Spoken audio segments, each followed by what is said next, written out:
Blood pressure, diabetes and దాంతోపాటు obesity అంటే అధిక బరువు, ఇవన్నీ సపరేట్ డిసీజెస్ అనుకుంటాం. కానీ ఈ మూడు కూడా ఇంటర్ రిలేటెడ్గా ఉంటాయి. అంటే ఒబేసిటీ వచ్చిన వాళ్ళకి డయాబెటీస్ రావడము, డయాబెటీస్ అతిగా ఉండడం వల్ల దాంతోపాటు బ్లడ్ ప్రెషర్స్ పెరగడము, ఆర్ ఒబేసిటీ ఎక్కువ అంటే అతిగా బరువు ఎక్కువ అయిపోవడం వల్ల బ్లడ్ ప్రెషర్ పెరగడం.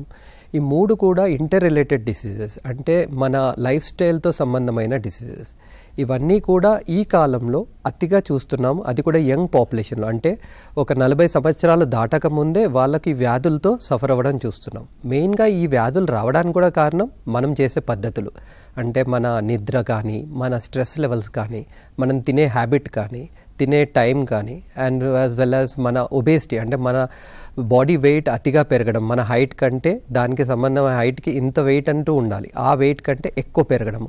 వెయిట్ మెయిన్గా డిపాజిట్ మన పొట్టలో ఎక్కువగా డిపాజిట్ అవ్వడం, ఫ్యాట్. వీటి వల్ల మనకు ఒక డిసీజ్ వల్ల ఇంకో డిసీజ్ రావడము, వీటి వల్ల మన అవయవాలన్నీ ప్రాబ్లం కావడం చూస్తున్నాం.